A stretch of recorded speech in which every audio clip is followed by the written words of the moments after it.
Hello everyone, welcome to MS education TV. इस वीडियो में आपको क्लास 12 पॉलिटिकल साइंस के इंपॉर्टेंट क्वेश्चन देखने को मिलेंगे। यदि आपको और भी सब्जेक्ट के इंपॉर्टेंट क्वेश्चन की वीडियो देखनी है तो मेरे यूट्यूब चैनल के ऊपर जाके देख सकते हैं।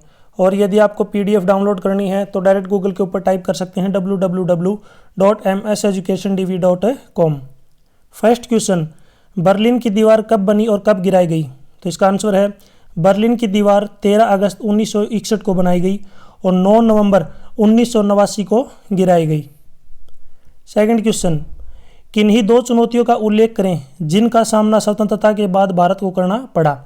तो पहला है संविधान का निर्माण और दूसरा है विभिन्न रियासतों का भारत में विलय करना। क्वेश्चन 3, भारतीय जनता पार्टी की विचारधारा की किन्हीं दो विशेषताओं पर प्रकाश डालिए? तो पहला है एक देश, एक संस्कृति और एक राष्ट्र और दूसरा है हिंदुत्व। क्वेश्चन 4, प्रदूषण को रोकने और पर्यावरण बचाने के लिए सरकार द्वारा उठाए जाने वाले कोई दो कदम सुझाइए? तो इसमें पहला कदम है CNG LPG जैसे वैकल्पिक ईंधन की शुरुआत और दूसरा है मेट्रो सहित सार्वजनिक परिवहन नेटवर्क का बढ़ावा देना। क्वेश्चन 5, राष्ट्रवाद की मुख्य समस्याएं क्या है? तो पहला है क्षेत्रवाद, दूसरा भाषावाद, तीसरा जातिवाद और चौथा है प्रशासनिक समस्या। क्वेश्चन 6, हरित क्रांति के कोई 3 परिणाम बताइए? तो पहला है गेहूं और चावल के उत्पादन में वृद्धि, नेक्स्ट देश के सकल घरेलू उत्पाद में वृद्धि, नेक्स्ट औद्योगिक विकास को बढ़ावा, नेक्स्ट रोजगार और ग्रामीण जीवन में गुणात्मक परिवर्तन, नेक्स्ट है खाद्यान्न संकट का समाधान, नेक्स्ट निर्यात को बढ़ावा और नेक्स्ट है नई तकनीक को अपनाना। क्वेश्चन 7, 1975 में राष्ट्रीय आपातकाल के 3 परिणाम बताएं? तो फर्स्ट है प्रेस पर प्रतिबंध, मौलिक अधिकारों का निलंबन, राजनीतिक दलों के प्रदर्शन पर प्रतिबंध, हड़ताल पर प्रतिबंध, नेक्स्ट है विरोधी पार्टियों का एक होना और जनता पार्टी का निर्माण। क्वेश्चन 8, भारतीय संघ में रियासतों के एकीकरण में सरदार पटेल द्वारा निभाई गई भूमिका का वर्णन करें? इसका आंसर है पटेल को लौह पुरुष भी कहा जाता है। उन्होंने भारतीय राजाओं में देशभक्ति जगाने और उन्हें अपने राज्यों को भारतीय संघ में एकीकृत करने के लिए मनाने की कोशिश की। रियासतों के एकीकरण को संभव बनाने का प्रयास करते समय सरदार पटेल द्वारा प्रिवी प्रेस का अवधारणा भी पेश की गई थी। क्वेश्चन 9, एक दलीय प्रभुत्व एवं एक दलीय व्यवस्था में अंतर बताइए? तो इसका आंसर है एक पार्टी का प्रभुत्व स्वतंत्र और निष्पक्ष चुनाव के साथ साथ लोकप्रिय सर्वसम्मति की ओर से प्रतिनिधित्व को संदर्भित करता है, यानी कि भारत में कांग्रेस। जबकि एक पार्टी प्रणाली किसी विशेष पार्टी की जीत सुनिश्चित करने के लिए कदाचार, धोखाधड़ी आदि के आधार पर प्रतिनिधित्व को संदर्भित करती है। क्वेश्चन 10, पहले 3 आम चुनावों में कांग्रेस का प्रभुत्व का उसको परीक्षण करें। तो पहला पॉइंट है पहले चुनाव में कांग्रेस ने उम्मीद के मुताबिक 364 यानी कि 389 सीटों में से 364 सीटें जीती। नेक्स्ट है कांग्रेस के बाद दूसरे नंबर पर कम्युनिस्ट पार्टी ने केवल 16 सीटें जीती। नेक्स्ट दूसरे और तीसरे चुनाव में भी कांग्रेस ने क्रमशः 1957 और 1962 में 3/4 सीटें जीतकर लोकसभा में भी वही स्थिति बरकरार रखी। क्वेश्चन 11, 1984 से 2004 तक बीजेपी के चुनावी प्रदर्शन में क्या बदलाव आया? तो इसका आंसर है भाजपा ने 1984 में केवल 2 सीटें जीती, जबकि भाजपा का वोट शेयर केवल 7.7% था। चुनाव दर चुनाव जब भाजपा का प्रदर्शन बेहतर होता गया और पार्टी 1996 में लोकसभा में सबसे बड़ी पार्टी बनकर उभरी। 1998 में भाजपा ने अन्य 2 के साथ गठबंधन सरकार बनाई और पार्टी ने 1999 में भारी जीत हासिल की। क्वेश्चन 12, शॉक थेरेपी क्या है? तो इसका आंसर है शॉक थेरेपी एक सत्तावादी समाजवादी व्यवस्था से लोकतांत्रिक पूंजीवादी व्यवस्था में संक्रमण की एक दर्दनाक प्रक्रिया थी। यह परिवर्तन प्रणाली रूस, मध्य एशिया और पूर्वी यूरोप में विश्व बैंक और IMF से प्रभावित थी। क्वेश्चन 13, भारत में पहली बार इलेक्ट्रॉनिक वोटिंग मशीन का प्रयोग कब और क्यों किया गया? आंसर है भारत में पहली बार इलेक्ट्रॉनिक वोटिंग मशीन का प्रयोग 1982 में किया गया था। मतपेटियों की तुलना में EVM को परिवहन करना आसान होता है क्योंकि ये हल्के व अधिक पोर्टेबल होते हैं। क्वेश्चन 14, क्षेत्रीय संगठनों की स्थापना के उद्देश्य क्या हैं? तो इसका आंसर है क्षेत्रीय विकास को तेजी से बढ़ती वैश्विक अर्थव्यवस्था के बराबर बनाना तथा सामाजिक प्रगति और सांस्कृतिक विकास के माध्यम से आर्थिक विकास में तेजी लाना। क्वेश्चन 15, बाबरी मस्जिद विध्वंस के बाद राज्य सरकार पर क्या प्रभाव पड़ा? तो इसका आंसर है बीजेपी की राज्य सरकार बर्खास्त कर दी गई। सेकंड पॉइंट है यूपी के मुख्यमंत्री के खिलाफ सुप्रीम कोर्ट में मुकदमा दर्ज किया गया था। क्वेश्चन 16, भारत में 1984 की कोई दो प्रमुख राजनीतिक घटनाएं बताइए। तो इसका आंसर है भारत सरकार ने ऑपरेशन ब्लू स्टार शुरू किया। वह भारतीय प्रधानमंत्री इंदिरा गांधी की उनके 2 सिख सुरक्षा गार्डों ने हत्या कर दी। क्वेश्चन 17, कांग्रेस पार्टी के चुनाव प्रदर्शन में 1984 से 2004 में क्या परिवर्तन आए? इसका आंसर है 1984 में कांग्रेस पार्टी ने लोकसभा में 415 सीटें हासिल की, लेकिन 1989 में कांग्रेस ने 197 सीटें हासिल की। 2004 में कांग्रेस और उनके सहयोगियों ने यूपीए बनाया और सत्ता में आए। क्वेश्चन 18, नेपाल में लोकतंत्र के लिए 2 चुनौतियां लिखिए। तो देखिए त्रिकोणीय संघर्ष, तो जैसे राजशाहीवाद ताकतें, लोकतंत्रवादी ताकतें और माओवादी, ये चुनौतियां थी। क्वेश्चन 19, मूल निवासियों को अपने अधिकारों की रक्षा के लिए विशेष सुरक्षा की आवश्यकता क्यों है? तो इसका आंसर है मूल निवासी लोग अशिक्षित एवं गरीब हैं। वे नहीं जानते कि अपने अधिकारों की रक्षा कैसे करें। जमीन ही उनकी आय का एकमात्र जरिया है। क्वेश्चन 20, वैश्वीकरण के किन्हीं 2 राजनीतिक परिणामों का उल्लेख कीजिए।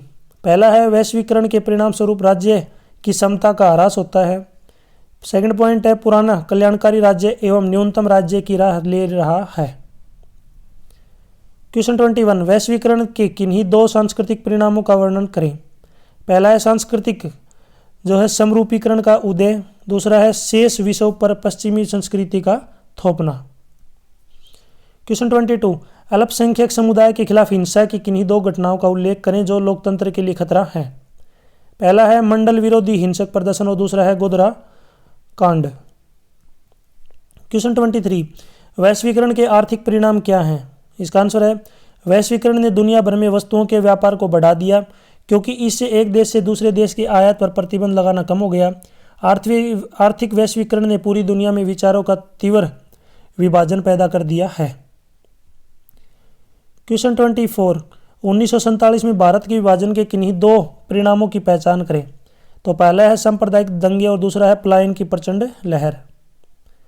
क्वेश्चन 25, मंडल आयोग की किन्हीं 2 सिफारिशों पर प्रकाश डालिए। पहला है ओबीसी की स्थिति में सुधार के लिए भूमि सुधार, दूसरा है सरकारी नौकरी और शैक्षणिक संस्थाओं में ओबीसी के लिए आरक्षण।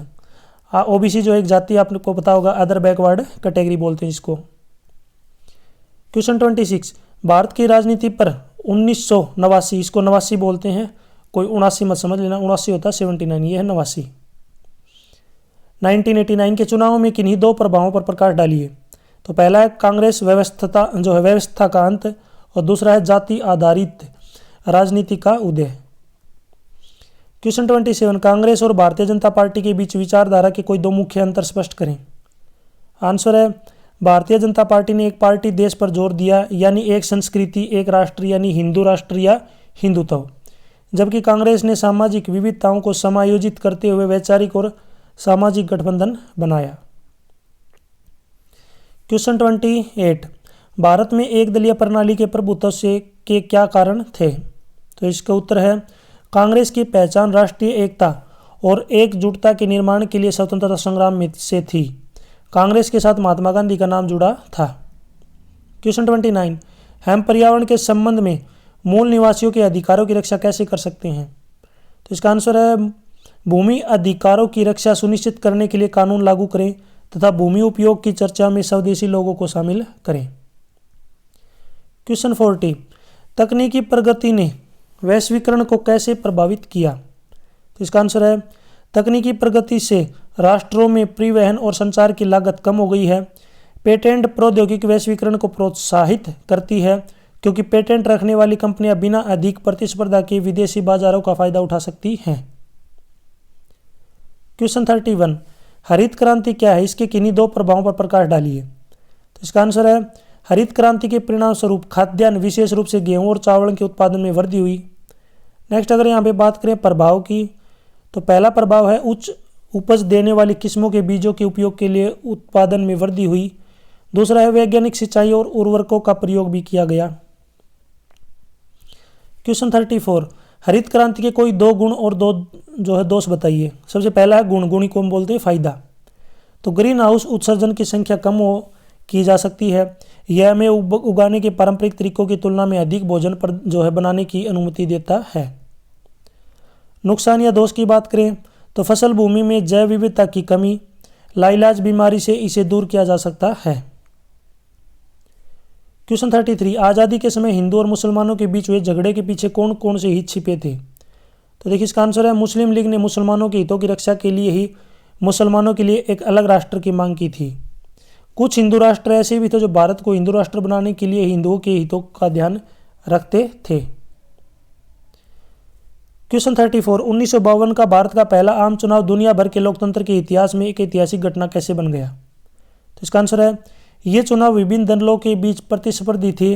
नतीजे बहुत निष्पक्ष तरीके से घोषित किए गए, यहाँ तक कि हारने वालों ने भी उन्हें निष्पक्ष तरीके से स्वीकार कर लिया।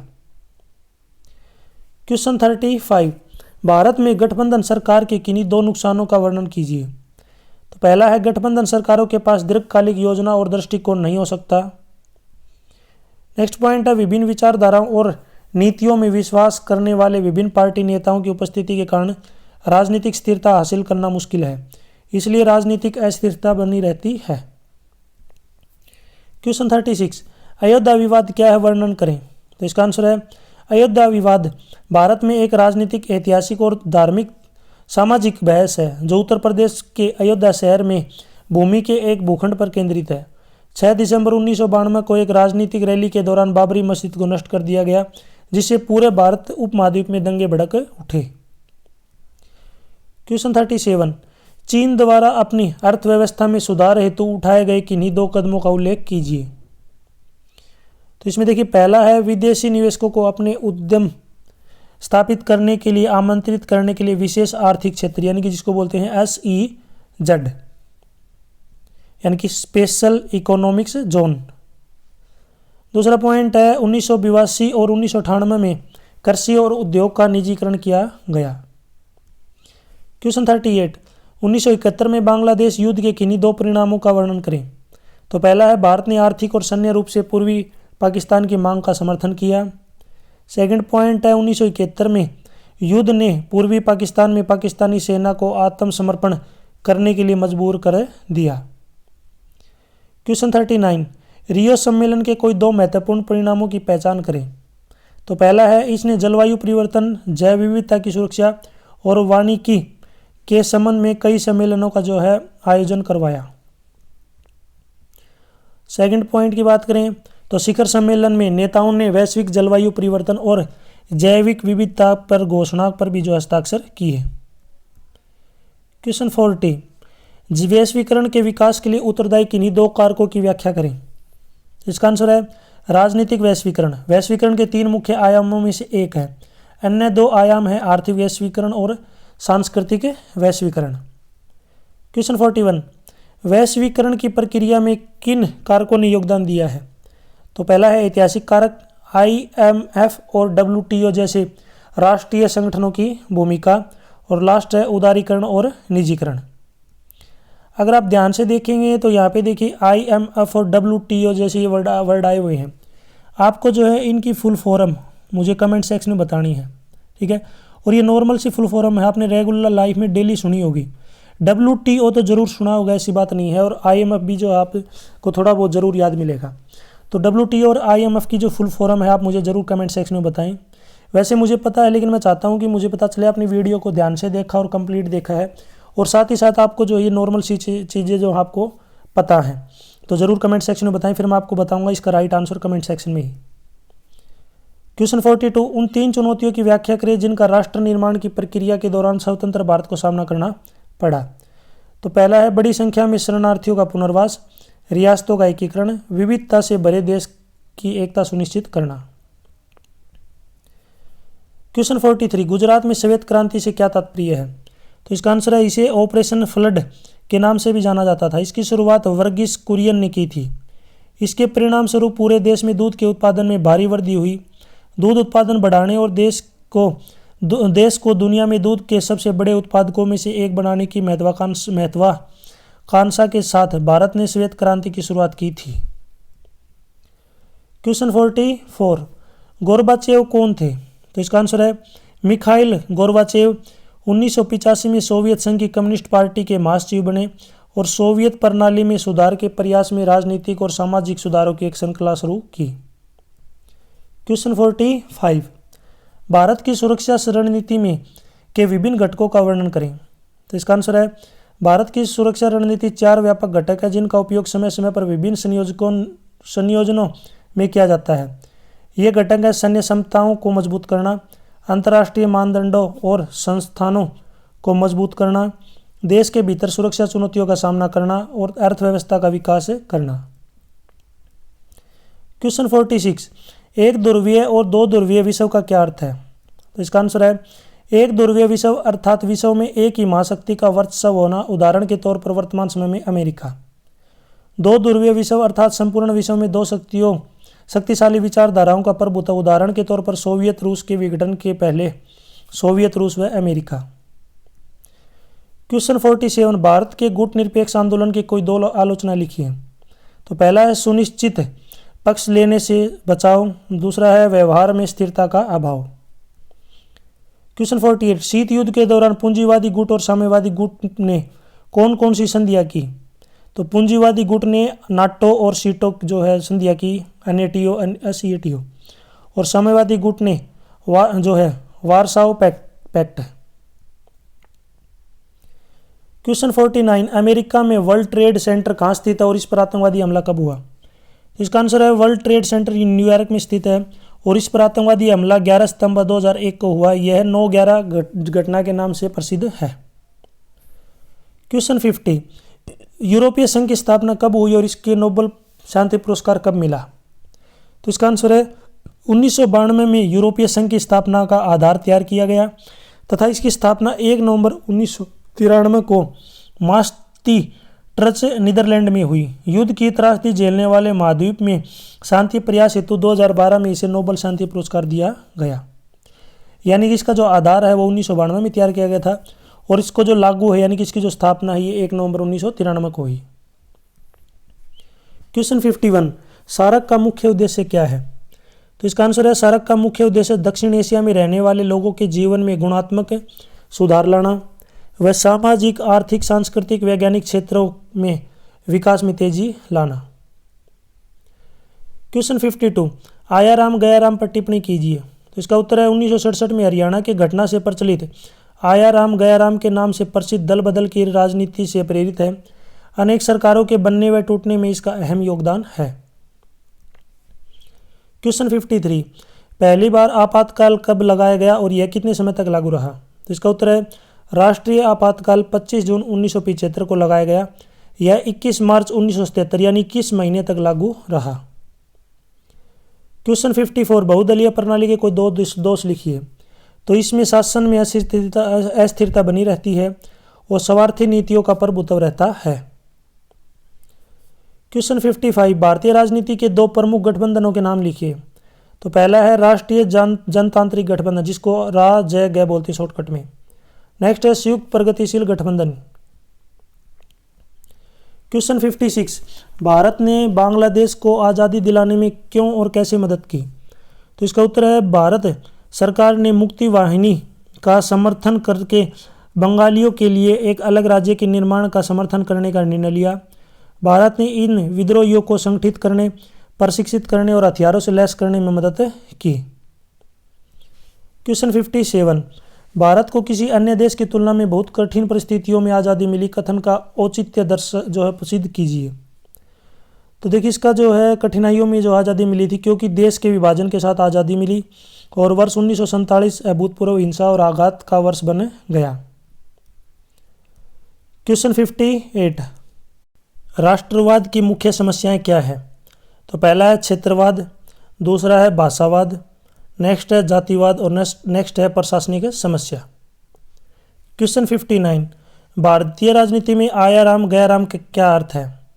तो देखिए ये क्वेश्चन वैसे ऊपर आ चुका है अगर आपने ध्यान से पढ़ा तो। आया राम गया राम भारत की राजनीति में निरूपण या अर्थ है निर्वाचित राजनेताओं या राजनीतिक दलों द्वारा विधायिका में बार बार हंगामा करना, पाला बदलना, दर बदलना और राजनीतिक खरीद फरोख्त। क्वेश्चन 60, भारत की पाकिस्तान के साथ समस्या स्पष्ट कीजिए। तो इसका आंसर है कश्मीर की समस्या एक पाक अधिकृत कश्मीर पीओके और नियंत्रण रेखा एलओसी। दूसरा है पाक की जासूस agency inter services intelligence ISI पर विभिन्न भारत विरोधी अभियानों में शामिल होने का आरोप। क्वेश्चन 61, किन्हीं 3 कारकों का विश्लेषण करें जिन्होंने 1970 के दशक की शुरुआत में इंदिरा गांधी की लोकप्रियता को बढ़ाया। तो पहला है गरीबी हटाओ का लोकप्रिय नारा, बैंकों का राष्ट्रीयकरण, प्रिवी प्रेस की समाप्ति, भूमि सुधार कानून और भूमि सीमा अधिनियम। क्वेश्चन 62, 1972 के आपातकालीन घोषणा के किन्हीं 4 परिस्थितियों का वर्णन कीजिए। तो 1972 में भारत में आपातकाल की घोषणा आंतरिक अशांति के आधार पर की गई थी, जिसे भारतीय संविधान के अनुच्छेद 352 के तहत अधिकृत किया गया था। निम्नलिखित 4 परिस्थितियां जिनके तहत आपातकाल की घोषणा की गई थी: राजनीतिक अस्थिरता, आर्थिक संकट, राष्ट्रीय सुरक्षा को खतरा और प्राकृतिक आपदा। क्वेश्चन 63, भारत की परमाणु नीति पर संक्षिप्त टिप्पणी लिखिए। तो इसका उत्तर है भारत की परमाणु सिद्धांत इस सिद्धांत पर आधारित है कि भारत किसी देश द्वारा भारत, उसके राज्यों या उनकी सेना पर परमाणु हथियार से हमला करने के प्रयास के जवाब में ही परमाणु हथियार का उपयोग करेगा। परमाणु सिद्धांत सामान्य तौर पर यह है कि परमाणु हथियार वाला देश शांति और सुरक्षा के समय जो हथियार का उपयोग कैसे करता है। क्वेश्चन 64, भारतीय राज्यों के भाषाई पुनर्गठन का क्या महत्व है। तो इसका आंसर है प्रारंभिक वर्षों में यह महसूस किया गया कि भाषाई राज्य अलगाववाद को बढ़ावा दे सकते हैं और नवस्थापित राष्ट्रों पर दबाव बना सकते हैं, लेकिन भारत ने लोकतंत्र और संघवाद को केवल भाषाई राज्यों की पक्ष मानकर मनाया। पहला पॉइंट है भाषाई राज्य लोकतांत्रिक प्रथाओं को बढ़ाते हैं। दूसरा है भारतीय पुनर्गठन ने राष्ट्र को एक समान आधार प्रदान किया और राष्ट्र की एकता को मजबूत किया। थर्ड पॉइंट है भाषाई राज्यों ने विविधता में एकता के सिद्धांत को बढ़ावा दिया, जो राष्ट्र की एक विशिष्ट विशेषता है। क्वेश्चन 65, मिश्रित अर्थव्यवस्था में विकास प्रक्रिया को लागू करने के लिए किन तरीकों का इस्तेमाल किया गया। पहला है अर्थव्यवस्था को नियंत्रित करने के लिए योजना और सरकारी विनियम। दूसरा है लाइसेंसिंग, सब्सिडी, प्रगतिशील कर निर्धारण, मूल्य निर्धारण और रिपोर्ट आदि भी लागू किए गए। नेक्स्ट है थर्ड पॉइंट, सार्वजनिक क्षेत्र की महत्वपूर्ण भूमिका निभाना और राष्ट्रीय लोकतंत्र सुनिश्चित करना। क्वेश्चन 66, 25 जून 1975 को घोषित आपातकाल के किन्हीं 4 परिणामों की व्याख्या करें। तो पहला है इस अवधि के दौरान सरकार के पास ऐसे लोगों को गिरफ्तार करने का अधिकार है जो देश के लिए खतरा प्रतीत होते हैं। दूसरा पॉइंट है इस अवधि के दौरान पुलिस और अन्य रक्षा बलों को बहुत सारे अधिकार और शक्तियाँ दी गई। थर्ड है इसका नागरिक स्वतंत्रता पर प्रतिकूल प्रभाव पड़ा। और नेक्स्ट है राजनीतिक कैदियों को हिरासत में लिया गया और उनके साथ गंभीर दुर्व्यवहार किया गया। क्वेश्चन 67, किन्हीं 3 विशेषताओं को उल्लेख करें जो सोवियत अर्थव्यवस्था को अमेरिका जैसे पूंजीवादी देश से अलग करती है। तो इसका देखिए 3 जो अर्थव्यवस्थाएं हैं वो यहाँ पे दी गई हैं। पहला है अर्थव्यवस्था पर राज्य का नियंत्रण। सोवियत मॉडल समाजवाद पर आधारित था। सोवियत मॉडल का लक्ष्य सामाजिक कल्याण था। क्वेश्चन 68, अंतर्राष्ट्रीय आतंकवाद को बढ़ाने के क्या कारण हैं। तो इसका आंसर है आतंकवाद के पहचाने गए कारण आर्थिक, सामाजिक और राजनीतिक, मनोवैज्ञानिक, वैचारिक आदि सहित मानवीय असंतोष के पूरे स्पेक्ट्रम तक फैले हुए हैं, जिसमें वस्तुनिष्ठ और व्यक्तिपरक दोनों ही अल्पकालिक या दीर्घकालिक लक्ष्य शामिल है जो हिंसा का उद्देश्य बन जाते हैं। क्वेश्चन 69, पर्यावरण संबंधी मुद्दों पर भारत का रुख स्पष्ट कीजिए। तो इसका आंसर है भारत ने अगस्त 2002 में 1997 के क्योटो प्रोटोकॉल पर हस्ताक्षर और अनुमोदन किया, जिसमें सामान्य लेकिन विभेदित जिम्मेदारी के सिद्धांत का पालन करने पर जोर दिया गया। भारत का मानना है कि यह UNFCCC की मूल भावना का उल्लंघन है। भारत द्वारा बायोडीजल पर एक राष्ट्रीय मिशन शुरू करने की भी इच्छुक है, जो भारत को दुनिया की सबसे बड़ी नवीनीकरणीय ऊर्जा कार्यक्रमों में से एक है। क्वेश्चन 70, भारत और बांग्लादेश के बीच संघर्ष के किन्हीं 5 बिंदुओं की जो है व्याख्या करें। पहला विद्रोह है, जल विवाद, तीस्ता जल विवाद, सीमा विवाद, नदी जल साझा करना, बांग्लादेश के अस्थिर परिस्थितियों के कारण बांग्लादेश सीमा पार प्रवासियों का प्रवाह। क्वेश्चन 71, भारत की नई आर्थिक नीति कब शुरू की गई, इसका मुख्य वास्तुकार कौन है? तो इसका उत्तर है इसे 1991 में संरचनात्मक समायोजन कार्यक्रम के रूप में लॉन्च किया गया था और इसे तत्कालीन प्रधानमंत्री नरसिम्हा राव द्वारा शुरू किया गया था। भारत की नई आर्थिक नीति तत्कालीन वित्त मंत्री डॉक्टर मनमोहन सिंह मुख्य वास्तुकार द्वारा शुरू की गई थी। क्वेश्चन 72, हरित क्रांति के 3 परिणाम लिखिए।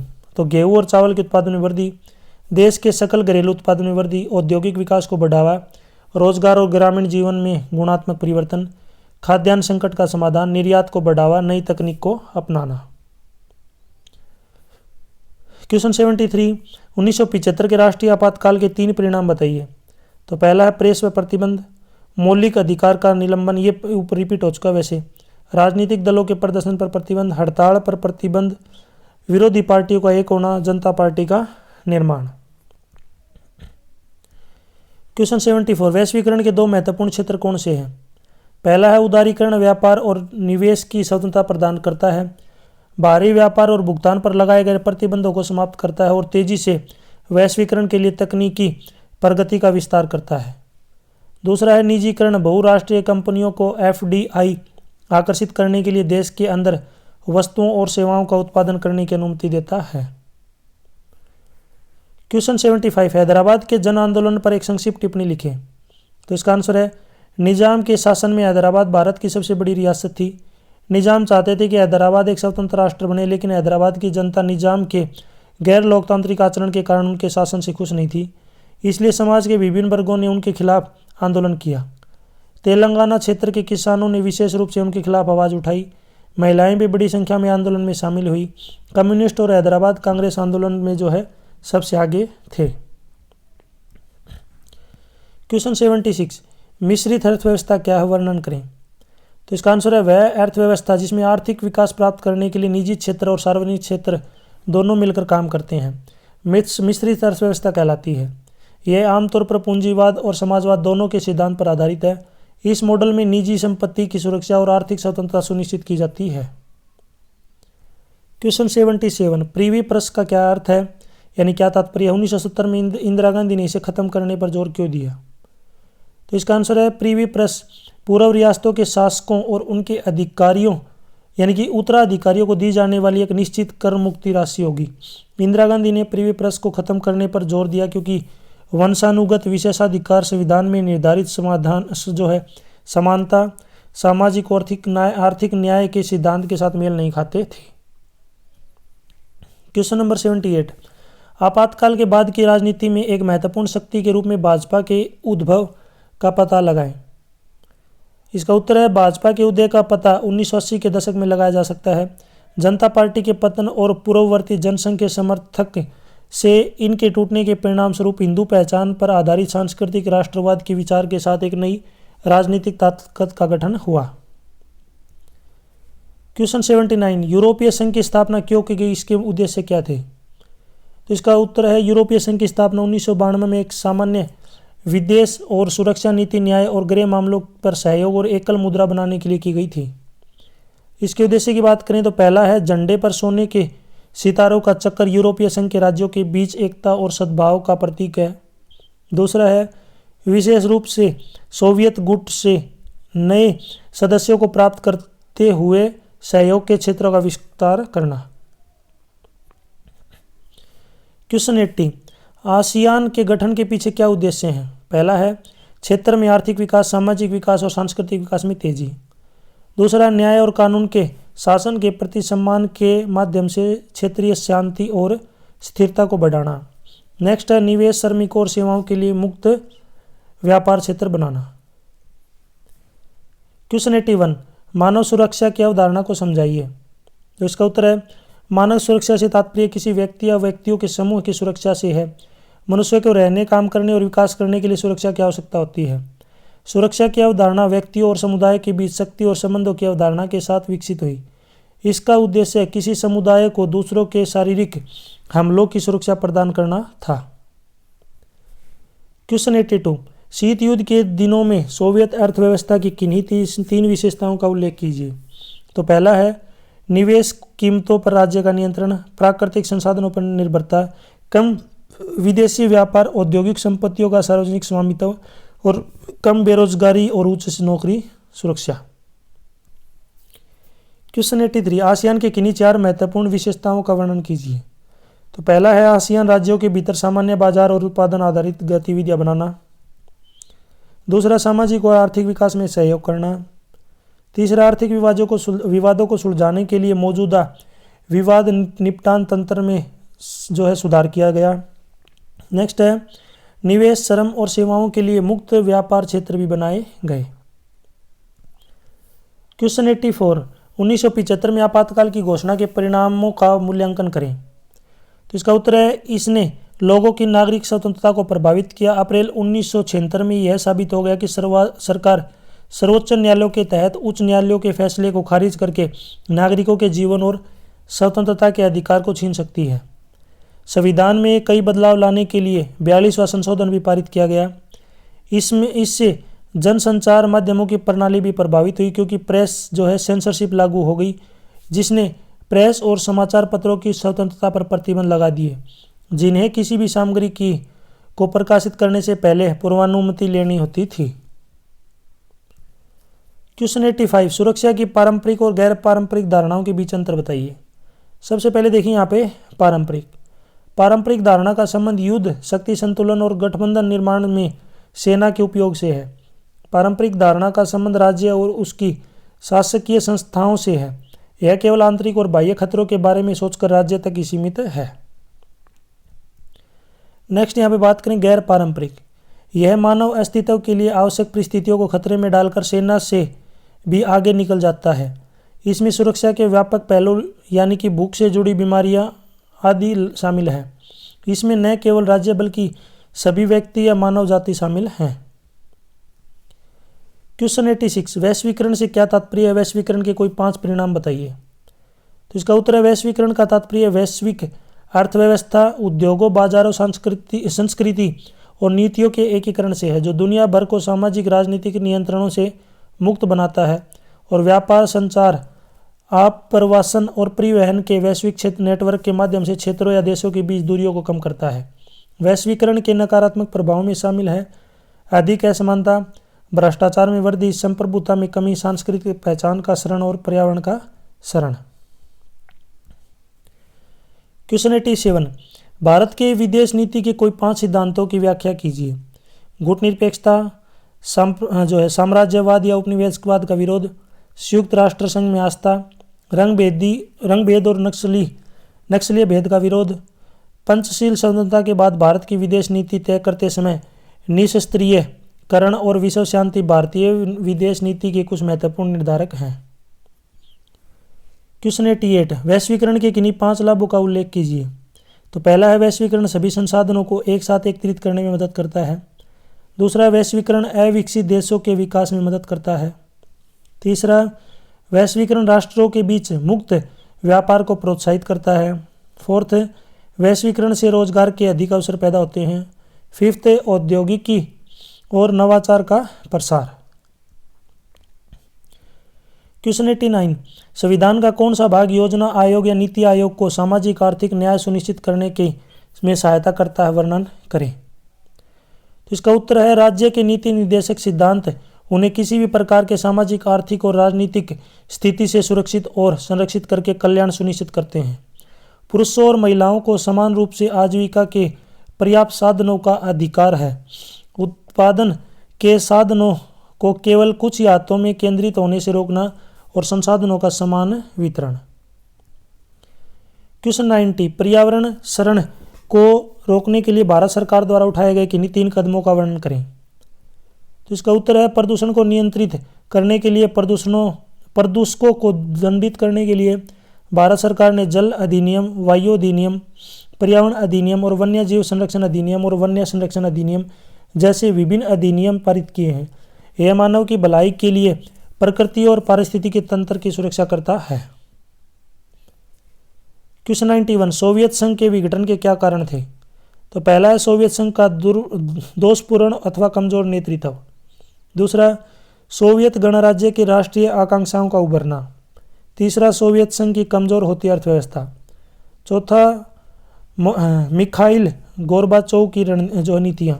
और लास्ट है जो है सशस्त्रीकरण। क्वेश्चन 92, शक्ति संतुलन क्या है? कोई देश इसे कैसे कायम रखता है? तो इसका आंसर है, शक्ति संतुलन से अभिप्राय उस स्थिति से है जो समकालीन विश्व राजनीति में किसी देश को इतना शक्तिशाली न होने देना जो दूसरों के लिए खतरा उत्पन्न करे। विकसित देशों के समक्ष सैन्य क्षमता बढ़ाकर विकासशील देश शक्ति संतुलन को कायम रखते हैं। क्वेश्चन 93, मूलवासी विषय की साझी विरासत का क्या अर्थ है? इसका दोहन और प्रदूषण कैसे होता है? तो इसका उत्तर है, मूलवासी किसी देश के उन लोगों को कहा जाता है जो बहुत लंबे समय से वहां रहते आए हैं, जो अपनी भाषा, संस्कृति, बोली, परंपराओं को बनाए रखना चाहते हैं। विषय की साझी विरासत उसे कहा जाता है जिस पर किसी एक व्यक्ति विशेष का अधिकार नहीं होता, बल्कि समस्त समाज या समुदाय का अधिकार होता है और वह समान रूप से उसका प्रयोग करते हैं, जैसे चरागाह, खेल का मैदान, कुएं आदि। क्वेश्चन 94, गठबंधन की राजनीति ने भारतीय राजनीति को कैसे प्रभावित किया? तो पहला है राजनीतिक अस्थिरता, दल बदल को प्रोत्साहन, भारतीय राजनीति संस्कृति का ह्रास, निजी स्वार्थों की पूर्ति, संसदीय सिद्धांतों के विपरीत आचरण। क्वेश्चन 95, गठबंधन सरकार का क्या अर्थ है? इसकी विशेषताओं का वर्णन कीजिए। तो इसका आंसर है, जब दो या दो से अधिक राजनीतिक पार्टियां मिलकर सरकार बनाती है तो उसे गठबंधन सरकार कहते हैं। नेक्स्ट है इसकी विशेषताएं। तो दो या दो से अधिक दलों का होना, नेतृत्व बड़े दल द्वारा होना, साझा कार्यक्रम होना, बड़े मंत्रिमंडल का होना। यहाँ तक जो वीडियो अपनी कंप्लीट हो चुकी है। वीडियो अच्छी लगी तो उसको लाइक करें, अपने दोस्तों के साथ जरूर शेयर करें। यदि आपको और भी सब्जेक्ट के इंपॉर्टेंट क्वेश्चन की वीडियो देखनी है तो मेरे यूट्यूब चैनल के ऊपर जाके देख सकते हैं। मैंने आपसे जो इसी वीडियो के बीच में एक क्वेश्चन पूछा था, अगर आपको क्वेश्चन याद है तो उसका आंसर आप मुझे ज़रूर कमेंट सेक्शन में बताएं। वैसे नॉर्मल सा क्वेश्चन था, आपको एक फुल फॉर्म बतानी थी, तो उसका आंसर आप मुझे ज़रूर कमेंट सेक्शन में बताएं ताकि मुझे पता चले अपनी वीडियो को ध्यान से देखा है और आपको कितनी नॉलेज है। एक बिल्कुल नॉर्मल सा ही क्वेश्चन है वो। यदि फिर भी अगर आपको उसका आंसर नहीं पता है तो मुझे आप कमेंट करें, फिर मैं आपको कमेंट में उसका राइट आंसर बताऊंगा। यदि आप मुझे फेसबुक, इंस्टाग्राम और टेलीग्राम पे फॉलो करना चाहते हैं तो इसी वीडियो के डिस्क्रिप्शन में आपको लिंक मिल जाएगा, वहाँ से आप मुझे डायरेक्ट फॉलो कर सकते हैं। Thanks for watching.